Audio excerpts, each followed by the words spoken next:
నువ్వు పరిశుద్ధాత్మకి దగ్గరైనప్పుడు, ఆత్మ నిన్ను తాకినప్పుడు నువ్వు ఆత్మను ఆనందిస్తావు. ఇది ప్రార్థన శక్తి,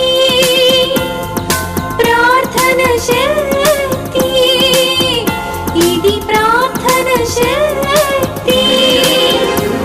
నిరాశ నిస్పృహలెన్నున్నా, అశాంతి ఆపదలైనను, నిరాశ నిస్పృహ. నిజముగా నువ్వు బ్రతుకును మార్చుకుంటే ఈ రోజు నుండి లెక్క పెట్టుకుంటావు. ఆశీర్వాదాలు వస్తాయి. ఈనాడు విమోచింపబోచున్నాడు యేసు ప్రభువు, ఈనాడు విమోచింపబోచున్నాడు. ఆకాశమందున్న మన దేవుడు మన ప్రార్థన ఆలకించును. ఆకాశమందున్న మన దేవుడు మన ప్రార్థన ఆలకించును. ప్రార్థన, ప్రార్థన, ఇది ప్రార్థన శక్తి. ప్రార్థన, ప్రార్థన, ఇది ప్రార్థన శక్తి. ఇది ప్రార్థన శక్తి. ఇది ప్రార్థన శక్తి. ప్రార్థనా శక్తి తైలాభిషేక ఆరాధన ప్రతి నెల మొదటి మంగళవారం. సమయం ఉదయం 10 గంటల నుండి. స్థలం బండ్లమూడి గార్డెన్స్, అమరావతి రోడ్, గుంటూరు. ప్రార్థనా శక్తి తైలాభిషేక ఆరాధన ప్రతి నెల మొదటి బుధవారం. సమయం ఉదయం 10 గంటల నుంచి. Maganti function hall, housing board colony, Nallacherla road, Tadepalligudem. ప్రార్థనా శక్తి తైలాభిషేక ఆరాధన ప్రతి నెల మొదటి గురువారం. సమయం ఉదయం 10 గంటల నుంచి. స్థలం తూర్పుగోదావరి జిల్లా, అమలాపురం దగ్గర, ఉప్పలగుప్తంలో. పాలకొల్లు పరిసర ప్రాంత ప్రజలకు శుభవార్త. ప్రార్థనా శక్తి తైలాభిషేక ఆరాధన ప్రతి నెల మొదటి శుక్రవారం. స్థలం అడబాల గార్డెన్స్, ఎల్ఎన్టీ బిల్డింగ్స్ పక్కన, పెంకులపాడు రోడ్డు, పాలకొల్లు. ప్రార్థనా శక్తి తైలాభిషేక ఆరాధన ప్రతి నెల 2వ శనివారం. సమయం ఉదయం 10 గంటల నుండి. స్థలం ఆనంద రెజెన్సీ, పందిరి హాల్, కంబాల చెరువు, రాజమండ్రి. సికింద్రాబాద్లో ప్రార్థనా శక్తి తైలాభిషేక ఆరాధన స్థలం సికింద్రాబాద్ జూబ్లీ బస్ స్టాండ్ దగ్గర KGR function hall, viceroy garden నందు జరుగుతూ ఉంది. మొదటి ఆరాధన ఉదయకాల సమయంలో 7:30 నుండి 10 గంటల వరకు జరుగుతూ ఉంది. రెండవ ఆరాధన ఉదయకాల సమయంలో 10:30 నుండి 1:30 వరకు జరుగుతూ ఉంది. వచ్చిన వారందరి కొరకు ప్రత్యేక ప్రార్థనలు చేయబడతాయి. నేను ప్రత్యేకంగా అందరి కొరకు తైలాభిషేక ప్రార్థన చేస్తాను. మిమ్మల్ని ప్రేమతో ఆహ్వానిస్తున్నాను. దేవుడు మిమ్మల్ని దీవించి ఆశీర్వదించును గాక. యేసయ్య నామములో మీకు వందనాలు తెలియపరుస్తూ ఉన్నాను. ఈ దినము కొరకు దేవుడు సిద్ధపరిచిన వాగ్దానాన్ని మనం స్వాధీనపరచుకుందాం. పరిశుద్ధ గ్రంథంలో నుండి ఇర్మియా గ్రంథము 17వ అధ్యాయము 8వ వచనం. ఇర్మియా గ్రంథం 17వ అధ్యాయము 8వ వచనం. వాడు జలముల యొద్ద నాటబడిన చెట్టు వలె ఉండును. వాడు జలముల యొద్ద నాటబడిన చెట్టు వలె ఉండును. ఈరోజు వాగ్దానం నీకే, నీతోనే దేవుడు మాట్లాడుతూ ఉన్నాడు. ఇంతవరకు సారవంతమైనటువంటి భూమి మీద లేనన్ని బాధపడుతున్న నీకు, మీరు ఎక్కడున్నారో, నువ్వు ఎక్కడ నిలబడున్నావో, నా జీవితంలో నేను సారవంతమైన నేలను కోల్పోతున్నాను, లేకపోతే నా ఇన్కమ్ డౌన్ అయిపోయింది, నా అన్నీ కూడా డౌన్ అయిపోయింది అని అనుకుంటున్నావు కదా. దేవుడు నిన్ను కాలువ వారం నాటబడిన చెట్టు ఏ రీతిగా జలము వచ్చే కొలది చెట్టు బలముగా ఎదుగుతూ పచ్చగా గెలలు ఎలా కాస్తుందో, గెలలు వెంబడి గెలలు ఎలాగా కాస్తుందో, ఇక కొత్త ఇన్కమ్ నువ్వు చూడబోతున్నావు. నీ వ్యాపారంలో కొత్త ఆదాయం నువ్వు చూడబోతున్నావు. నీ ఆక్వాకల్చర్లో నూతన ఆదాయం నువ్వు చూడబోతున్నావు. దేవుడు సూటిగా నీతో మాట్లాడుతున్నాడు. వాడు నీటి కాలువల వారన నాటబడినట్టుగా, అంటే జలముల వారన నాటబడినటువంటి చెట్టు వలె ఉంటావు. దేవుడు ఆత్మ జలాన్ని నీ యొక్క వ్యాపారంలో కుమ్మరిస్తూ ఉన్నాడు. ఇక ఉన్నతమైన ఆశీర్వాదాన్ని మీరు చూడబోతున్నారు. దేవుని వాగ్దానం బట్టి నువ్వు ప్రారంభించావు కదా, ఆ ప్రారంభించినటువంటి పని, ఆ వ్యాపారము ఎట్లుంటుందండి? వాడు జలముల యొద్ద నాటబడిన చెట్టు వలె ఉండును. ఒక కాలువ వారిని ఒక చెట్టు ఏ రీతిగా పచ్చగా ఉంటుందో, నువ్వెప్పుడు ధన సమృద్ధిగా కలిగి ఉంటావు, దీవెన కలిగి ఉంటావు. రాజులు నీ ఇంటికి రావటం మొదలు పెడతారు. మహా అధికారులు ఇంటికి రావటం మొదలు పెడతారు. ఇది దేవుడు నిన్ను హెచ్చించటానికి ఈ వాగ్దానాన్ని ఈరోజు నీకు అనుగ్రహించున్నాను. నీ కుటుంబం అంతటికి ఈ వాగ్దానము వర్తిస్తుంది. ఇక మీరు పచ్చగా ఉంటారు. ఎండిపోయిన స్థితిని ఇంక మీరు జ్ఞాపకం చేసుకున్నారు. అవమానాలన్నీ కూడా కొట్టివేయబడతాయి. ఐశ్వర్యాన్ని చూస్తావు. ఐశ్వర్యం కలిగి దీవెనకరమైనటువంటి పాత్రగా దేవుని సన్నిధిలో మీరు వర్ధిల్లుతారు. ఆత్మ మీకు తోడై ఉండును గాక. ఆమేన్. కొద్ది నిమిషాలు దేవుని వాక్యాన్ని మనం ధ్యానం చేసుకున్న తర్వాత నేను మీ అందరి కొరకు తైలాభిషేక ప్రార్థన చేస్తాను. మీ అందరి మీద ఆత్మాభిషేకముండులాగున ప్రతిష్ఠ చేస్తూ ఉన్నాను. పరిసర ప్రాంత ప్రజలందరికీ, ఎన్నో కుటుంబాలకి దీవెన ప్రకటించే వారముగా ఉన్నాం. హల్లెలూయా, హల్లెలూయా, హల్లెలూయా. దేవుడు మనకి తోడుగా ఉన్నాడు. జీవం గల దేవుడు మనకి తోడై ఉన్నాడు. ఆమేన్. గోతులో పడిపోయిన మనము పడిపోయిన వారముగా ఉండమను. ఆమేన్. ఎలాంటి వారుగా ఉంటాం మనం?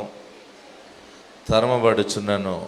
పరిశుద్ధ పౌలు అంటాడు, తరమబడుచున్నను, దిక్కులేని వారము కాము. ఒకసారి చూడండి ఆ మాట.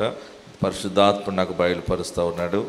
కొరింథీయులకు రాసిన పత్రికలో, పరిశుద్ధ గ్రంథంలో కొరింథీయులకు రాసిన 2వ పత్రిక 4వ అధ్యాయము 7వ వచనం దగ్గర నుంచి మనం చూస్తే, అయినను ఆ బలాధిక్యము మా మూలమైనది కాక దేవునిదై ఉండినట్లు మంటి ఘటములలో ఈ ఐశ్వర్యము మాకు కలదు. అందరూ బైబిల్ తెరవండి. 4వ అధ్యాయం, కొరింథీయులకు రాసిన 2వ పత్రిక 4వ అధ్యాయము 8వ వచనం దగ్గర నుంచి మనం ధ్యానం చేసుకుందాం. ఎటుపోయినను, అందరూ చదవండి. ఎటుపోయినను, శ్రమపడుచున్నను, ఇరికింపబడిన వారము కాము. చదవండి.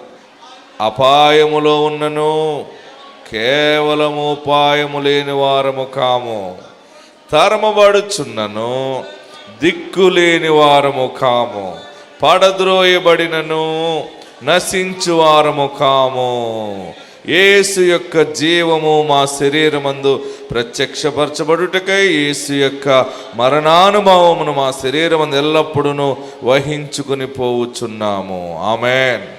హల్లెలూయా. ఎంత గొప్ప మాట చూడండి. ఇక్కడ ఏమంటున్నాడు? ఇక్కడ 8వ వచనంలో, ఎటుపోయినను, శ్రమపడుచునను, ఇరికింపబడిన వారము కాము. హల్లెలూయా. ఎక్కడికి పోయినా,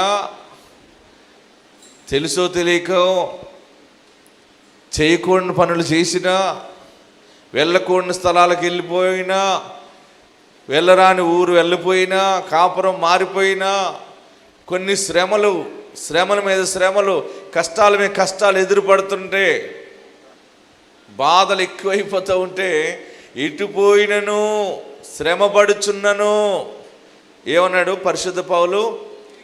ఇరికింపబడిన వారం అయితే మేము కాము. ఆమేన్. ఎవరు మనల్ని ఇరికించాలని అనుకున్నా, ఎవరు నిన్ను ఏదో ఒక కష్టములోకో, కేసులోకో, శోధనలోనో ఇరికించేయాలని అనుకున్నా, పరిస్థితులన్నీ కూడా నిన్ను దిగజార్చే స్థితికి వచ్చేసినా కానీ దేవుడు నీ పక్షముగా ఉన్నాడు. ఆయన చివరి క్షణంలో నిన్ను బయటకు తెచ్చేస్తాడు. హల్లెలూయా, హల్లెలూయా. యేసయ్య ఎలాంటివాడంటే క్లైమాక్స్ హీరో. ఏంటండి మన యేసయ్య ఎలాంటివాడు? అందరు చెప్పండి. చివరి క్షణముల వరకు చూస్తాడు. నీ బలం ఎంత ఉందో అంతటితో నువ్వు పోట్లాడుతావు కదా, చూద్దాం నీ బలం ఎంతో నా బలం ఎంతో చూపిస్తాను. మనము మన బలాన్ని నమ్ముకుంటాం, కానీ మనం దైవ బలాన్ని నమ్ముకుంటే వెంటనే సహాయం వచ్చేస్తుంది. ఫస్టే మనం 2 చేతులు పైకెత్తేసి, అయ్యా నా వల్ల కాదు ఈ కష్టం, నా వల్ల నేను ఏది ఆలోచన చేయను, నీవే నన్ను బాగు చేయి, నీవే నన్ను బయటకు తీసుకురా, నీవు తప్ప నాకు దారి లేదని ముందే ఒప్పేసుకుంటే ఆయన ముందే చేయబట్టుకుంటాడు ఆయన. ఆమేన్. కానీ మనం ఫస్ట్ ఏం చేస్తామంటే, మనకు బలహీనత వచ్చినా, కష్టం వచ్చినా, బాధ వచ్చినా వెంటనే ఏం చేస్తాం? మనం హాస్పిటల్కి వెళ్తాం, పెద్దలను ఆశ్రయిస్తాం, బంధువులను ఆశ్రయిస్తాం. అన్నీ అయిపోయిన తర్వాత ఇక ఉన్న డబ్బులు కూడా అయిపోయిన తర్వాత అప్పులు అడుగుతాం. వారు అప్పిచ్చేవారు కూడా ఇంక అప్పు ఇవ్వటం మానేసిన తర్వాత ఇంకే దారి లేనప్పుడు దేవా బతకమంటావా చచ్చిపోమంటావా అంటాం. అప్పుడు ఆమేన్, హల్లెలూయా. ఇంకా నాకు దారి లేదు అని అన్నప్పుడు నేనున్నానని నీ దగ్గరికి వస్తాడు. చివరి క్షణంలో నిన్ను పట్టుకుంటాడు. ఎవరు లేరని భయపడవలసిన పని లేదు. ఎటు పోయినను శ్రమ పడుచున్నను ఏమన్నాడు? ఇరికింపబడిన వారము కాము, అపాయములో ఉన్నను, కేవలం ఉపాయము లేని వారము కాము. సైతాన్ అనుకుంటుంది వీళ్ళకి శోధనలు ఎక్కువ చేసేసేంలే, వీళ్ళ పని అయిపోయింది అనుకుంటుంది. బాగా గమనించి ఇంటికి వెళ్ళి కూడా ఈ మాటలు మీరు చదువుకోండి. అపాయములో ఉన్నాం, ఇస్తావా సస్తావా అంటారు అప్పిచ్చిన వాళ్ళు. అద్దుకున్న ఇంట్లో అద్దె కట్టకపోతే వాళ్ళు ఏమంటారు? నువ్వు అద్దె కడతావా కట్టవా? 2 నెలలు అయిపోయింది, 3 నెలలు అయిపోయింది. మన పరిస్థితి బాగుగా లేదని కనుక తెలిస్తే మన ఇంట్లో సామాన్లు కూడా బయట ఆడేస్తాడు. పెద్ద పెద్ద వాళ్ళందరినీ తీసుకొచ్చి మనల్ని బూతులు తిట్టించాలని అనుకుంటుంటారు. కొన్ని సమయాల్లో వివాహము చేయలేని కష్టాల్లో బిడ్డల్ని మన ఇంట్లో పెట్టుకుని ఉంటే లేని మాటలు ఎన్నో మన మీద పడిపోతూ ఉంటుంటాయి. ప్రియులరా, ఎన్నో శ్రమలు బాధలు మిమ్మల్ని వెంటాడుతూ ఉన్నాయా? పరిశుద్ధాత్ముడి రోజు మీతో మాట్లాడుతూ ఉన్నాడు. ఎటుపోయినను శ్రమ పడుచున్నను, ఇరికింపబడిన వారము కాము. అపాయం వచ్చేసింది. ఇంకా రోగం ఎక్కువైపోయింది, ఇంకా బ్రతకరంట, చచ్చిపోతాడంట, ఇంకా బ్రతకదంట అన్నప్పుడు కూడా కేవలము ఉపాయము కలిగి ఉంటాం. ఇన్ని అప్పులు ఉన్నాయి, ఎలా వస్తారు వీళ్ళు బయటికి? ఇన్ని అప్పులు బాధల్లోంచి ఎలా బయటెడతారు వీళ్ళు? వీళ్ళకి ఎవరు సహాయం చేస్తారు?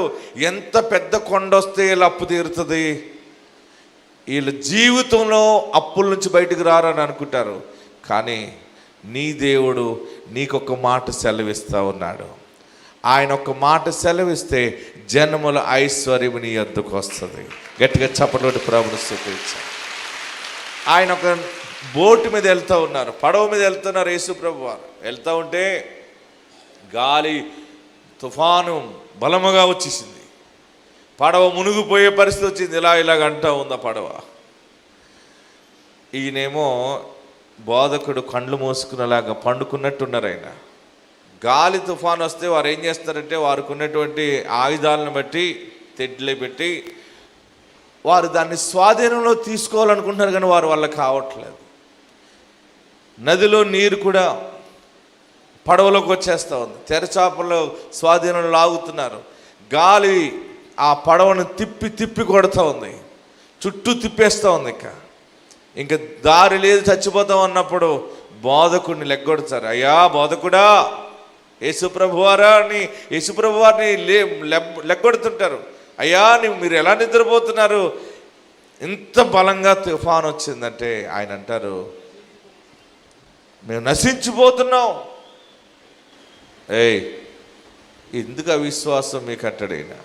ఈయన మాటలు చాలా సున్నితంగా మాట్లాడతాడు, ఏమి కష్టం లేనట్టు. సీన్లో ఉంటే తెలుస్తుంది ఆయనకు కూడా. ఆమేన్, హల్లెలూయా, హల్లెలూయా. సీన్లో ఎవరుంటారు? సీన్లో చెప్పండి. బాధల్లో మనం ఉన్నాం, ఆయన పరలోకములో సింహాసనం మీద నుండి మాట్లాడతాడు. ఆయనకేంటని అనుకుంటాం మనం. అలా అంటారు, బోటు తిరగబడిపోయేలాగా ఉందయ్యా అంటే, నశించిపోయేలాగా ఉన్నాం బాబు అంటే, అవిశ్వాసులారా, అల్ప విశ్వాసులారా అని చెప్పి, గాలి ఆగు, సముద్రమా నిమ్మలించంటే వెంటనే గాలి ఆగిపోయింది, సముద్రం నిమ్మలించింది. వారంటనే షాక్ అయిపోయారు. వారందరికీ దేవుని శక్తి ఏంటో తెలియపరిచాడు అనమాట. నీ ఇంట్లో ప్రార్థనా శక్తి ఉంది. ఆమేన్. నీ ఇంట్లో యేసయ్య ఉన్నాడు. ఎన్ని గాలి తుఫానులు వచ్చినా, ఎన్ని రీతిలుగా మునిగిపోయే పరిస్థితి వచ్చినా నీకు ఆయన ఉపాయము కలగజేస్తా ఉన్నాడు. అలలపైనే నడచినా నాదు యేసయ్యా,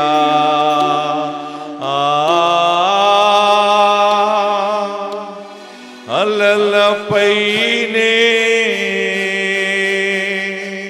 నడచినా నాదు యేసయ్యా, అలలు నాపై విసరి కొట్టగా నావ నిండుగా నీరు చేరెను. అలలు నాపై విసరి నావ నిండుగా నీరు చేరెను. బ్రతుకు ఎంతో భారమాయెను, బ్రతుకు ఎంతో భారమాయెను. రేవు చేరే దారి లేదా, ఆదుకోవయ్యా.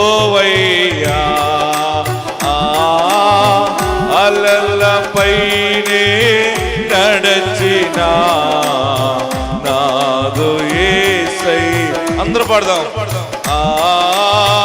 అలలపైనే నడచినా నాదు యేసయ్యా.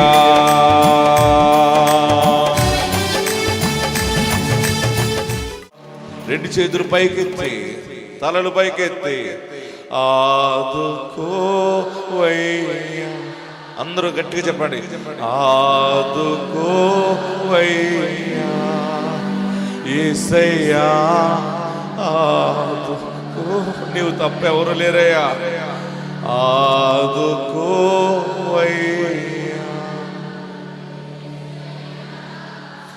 ఆదుకో. శుద్ధుడాని పిలుపు వింటిని, అద్దరికి నే పయనమైతిని. శుద్ధుడాని పిలుపు వింటిని, అద్దరికి నే పయనమైతిని. ప్రొద్దుపోయేను భయమునా. వెలుగు అయిపోయిందయ్యా, ప్రొద్దు దిగిపోతా ఉంది. ఈ రేవు ఎలా దాటాలి, ఈ గన్నం ఎలా దాటాలి, ఇంత పెద్ద కష్టం ఎలా దాటాలి? ఏ దారి లేదు, చీకటి పడుతూ ఉంది. నేను అవతలకి వెళ్ళగలనా వెళ్ళలేనా? ఈ చీకటిలో ఎట్టు కొట్టుకుపోతున్నా అని భయపడుతున్నావా? ప్రొద్దుపోయేను భయములాయెను. ఒక్క భయము కాదు, ఇప్పుడు ఏ భయము ఏమొచ్చి మీద పడుతుందో, ఏ సమయంలో ఏ భయరీతిగా అల్లరి పాలైపోతామో, భయముతో బ్రతుకుతున్న నీతో దేవుడు మాట్లాడుతూ ఉన్నాడు. అపాయములో నన్ను కేవలము ఉపాయము కలిగిన వారుగా ఆయన నిలబెడుతూ ఉన్నాడు. ఆయన నీ పడవలో ఉన్నాడు, ఆయన నీ ఇంటిలో ఉన్నాడు, ఆయన నీ గుండె నిండా ఉన్నాడు. ఆయనే మార్గము సరళము చేయబోతా ఉన్నాడు. నీ కన్నీళ్లను ముత్యాలుగా మారుస్తా ఉన్నాడు ఆయన. ప్రొద్దుపోయేను భయములాయెను,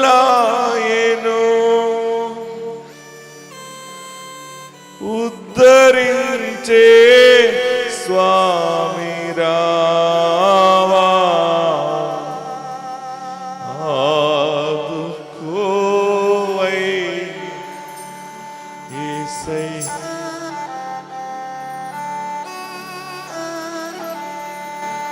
నీవు తప్ప ఎవరు ఆదుకుంటారయ్యా?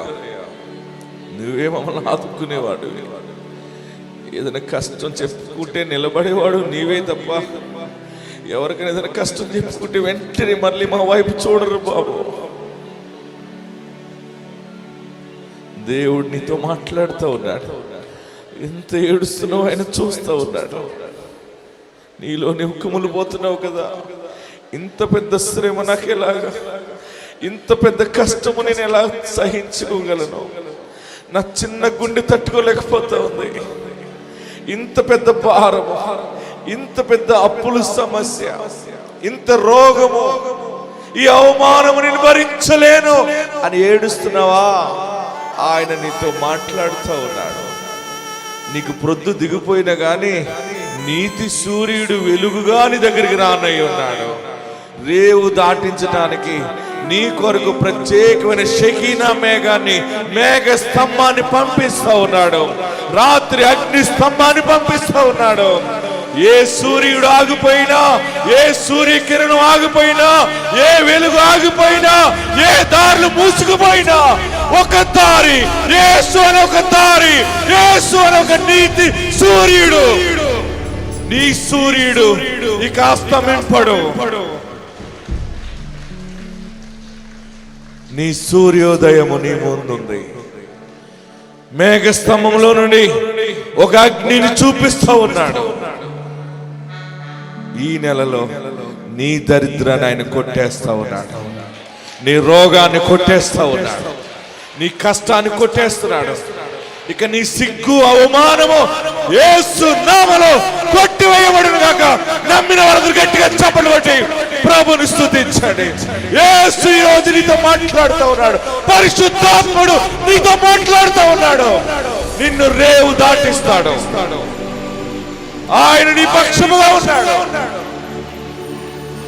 దారి లేదని ఏడుస్తున్నావు కదా, ఆయన ఒక దారి నీకు ఇస్తా ఉన్నాడు.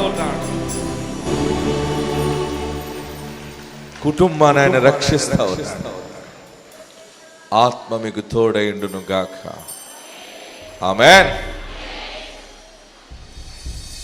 అందరు కూడా ఒక్కసారి ఉన్న చోటనే లేచి నిలబడి, మనం అందరం కూడా లేచి నిలబడి రెండు చేతులు ఆకాశం వైపు చాపి, ప్రభువా నువ్వు నాకు ఉన్నావు కదా, చాలు ధైర్యంగా ఉందయ్యా, తరమబడుచున్నను దిక్కులేని వారము కాము అని చెప్పావు. నీ వాక్యం ద్వారా మాట్లాడావు. ఎవరికి చెప్పుకోలేక ఏడుస్తా ఉన్నావా? ఇంత పెద్ద మోసం, ఇంత పెద్ద అన్యాయము నేను ఎవరికి చెప్పుకోను, ఎవరు నిన్ను ఆదరిస్తారు, ఎవరు లేరని నీలో నీవు కుమిలిపోతూ ఉన్నావా? పరిశుద్ధాత్ముడు నీతో మాట్లాడుతూ ఉన్నాడు. పరిశుద్ధాత్ముడు నిన్ను జ్ఞాపకం చేసుకున్నాడు. గుండె నిండా దుఃఖము, ఆవేదనతో ఉండి జీవితం అంతా కూడా ఎన్నో విషయాలు నేను మిస్ అయిపోయాను, నేను మిస్ అయిపోయాను, ఇంకా మళ్ళీ తిరిగి రాదనుకున్నాను, కానీ యేసు మరలా తిరిగి నా ఆనందాన్ని నాకు ఇస్తాడని చెప్తే నా హృదయం సంతోషిస్తుందని అనుకుంటున్నావా? రెండు చేతులు ఆకాశం వైపు చాపి, నా బ్రతుకు నీకు అంకితం చేస్తున్నాను, నా జీవితాన్ని నీకు అంకితం చేస్తున్నాను ప్రభువా, నా జీవితాన్ని నీకు అంకితం చేస్తున్నానయ్యా బాబు. ఇక మీదట పరిశుద్ధంగా ఉంటాను, నీకు బిడ్డగా ఉంటాను, నీకు శిష్యరికం చేస్తానయ్యా, నీ సేవలో నేను బాలి భాగస్తునిగా ఉంటాను. నా దుఃఖాన్ని శాశ్వతంగా కొట్టివేయండి. ప్రవక్త అని ప్రవక్తను చేర్చుకున్నవాడు ప్రవక్త ఫలం పొందునని దేవుని వాక్యం సెలవిస్తూ ఉంది. ఈ సమయంలో నీ దాసుని, నీ ప్రవక్తని నేను చేర్చుకుంటా ఉన్నాను ప్రభువా అని నువ్వు దేవుని సన్నిధిలో చెప్పుకోగలిగితే చెప్పు. ప్రవక్తను చేర్చుకున్నవాడు ప్రవక్త ఫలము. కాలువలో పడి చనిపోయిన బిడ్డని వారు పొందుకోవటానికి ఒక ప్రవక్తను చేర్చుకున్నారు. దైవ సన్నిధికి వచ్చారు. దేవుని ఆత్మను కలిగినటువంటి దైవజనుడు నీకు పోయిన బిడ్డ మళ్ళీ తిరిగి వస్తాడు. ఆపరేషన్ చేయించుకో, గర్భం ధరిస్తావు, మగబిడ్డ పుడతావు. ఇలా చెప్పటం ఆయన సులువు అయిన మాట. ఇది సాక్షాత్తు దేవుడే దిగి వచ్చి మాట్లాడుతూ ఉన్నాడు. యేసు ప్రభు వారు మన మధ్య ఉన్నారు. ఆయన నీ దోణిలో ఉన్నాడు, ఆయన నీ పడవలో ఉన్నాడు. ఇంతకంటే నీకు ఇంక సాక్ష్యం ఏమి కావాలి? ఇంతకంటే నీకు ఇంకా నమ్మకం ఏం కావాలి? ఇంతగా ఆదరించే దేవుడు తన ప్రవక్త ద్వారా మాట్లాడుతూ ఉన్నాడు. తన ప్రవక్త ద్వారా ఈ అద్భుతాలు జరిగిస్తూ ఉన్నాడు. నీ పట్ల ఘనమైన కార్యాలు జరిగిస్తూ ఉన్నాడు. అప్పులు బాధలు ఉన్నాయని ఏడుస్తున్నావా? చేతిలో పని లేదని ఏడుస్తున్నావా? నా జీవితం ఒంటరి అయిపోయినని ఏడుస్తున్నావా? నాకు ఏ తోడు నీడ లేకుండా అయిపోయింది, నాకు అన్యాయం జరిగిందని ఏడుస్తున్నావా? ప్రార్థన చేయండి. యేసయ్యా నన్ను కరుణించని అడగండి. యేసయ్యా నీవు నా దేవుడుగా నిన్ను స్వీకరిస్తున్నానయ్యా, నా రక్షకుడిగా నిన్ను స్వీకరిస్తూ ఉన్నానయ్యా. నా పాపములు క్షమించండి, నా దోషము క్షమించండి, నన్ను పరిశుద్ధపరచండి అని అందరూ ప్రార్థన చేయండి, అందరూ ప్రార్థన చేయండి. దేవుడు నిన్ను జ్ఞాపకం చేసుకున్నాడు, దేవుడు నిన్ను జ్ఞాపకం చేసుకున్నాడు, పరిశుద్ధాత్ముడు నిన్ను జ్ఞాపకం చేసుకున్నాడు.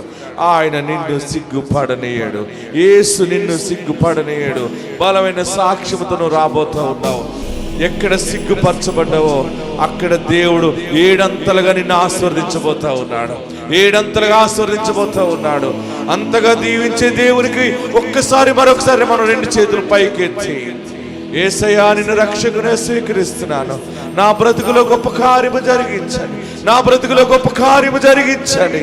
ప్రార్థనా శక్తి తైలాభిషేక ఆరాధన ప్రతి నెల మొదటి మంగళవారం, సమయం ఉదయం 10 గంటల నుండి, స్థలం బండ్లమూడి గార్డెన్స్, అమరావతి రోడ్, గుంటూరు. ప్రార్థనా శక్తి తైలాభిషేక ఆరాధన ప్రతి నెల మొదటి బుధవారం, సమయం ఉదయం 10 గంటల నుంచి, Maganti function hall, housing board colony, Nallacherla road, Tadepalligudem. ప్రార్థనా శక్తి తైలాభిషేక ఆరాధన ప్రతి నెల మొదటి గురువారం, సమయం ఉదయం 10 గంటల నుంచి, స్థలం తూర్పుగోదావరి జిల్లా అమలాపురం దగ్గర ఉప్పలగుప్తంలో. పాలకొల్లు పరిసర ప్రాంత ప్రజలకు శుభవార్త. ప్రార్థనా శక్తి తైలాభిషేక ఆరాధన ప్రతి నెల మొదటి శుక్రవారం, స్థలం అడబాల గార్డెన్స్, ఎల్ఎన్టీ బిల్డింగ్స్ పక్కన, పెంకులపాడు రోడ్డు, పాలకొల్లు. ప్రార్థనా శక్తి తైలాభిషేక ఆరాధన ప్రతి నెల 2వ శనివారం, సమయం ఉదయం 10 గంటల నుండి, స్థలం ఆనంద్ రెజెన్సీ పందిరి హాల్, కంబాల చెరువు, రాజమండ్రి. సికింద్రాబాద్లో ప్రార్థనా శక్తి తైలాభిషేక ఆరాధన స్థలం సికింద్రాబాద్ జూబ్లీ బస్ స్టాండ్ దగ్గర KGR function hall, viceroy garden నందు జరుగుతూ ఉంది. మొదటి ఆరాధన ఉదయకాల సమయంలో 7:30 నుండి 10 గంటల వరకు జరుగుతూ ఉంది. రెండవ ఆరాధన ఉదయకాల సమయంలో 10:30 నుండి 1:30 వరకు జరుగుతూ ఉంది. వచ్చిన వారందరి కొరకు ప్రత్యేక ప్రార్థనలు చేయబడతాయి. నేను ప్రత్యేకంగా అందరి కొరకు తైలాభిషేక ప్రార్థన చేస్తాను. మిమ్మల్ని ప్రేమతో ఆహ్వానిస్తున్నాను. దేవుడు మిమ్మల్ని దీవించి ఆశీర్వదించును గాక.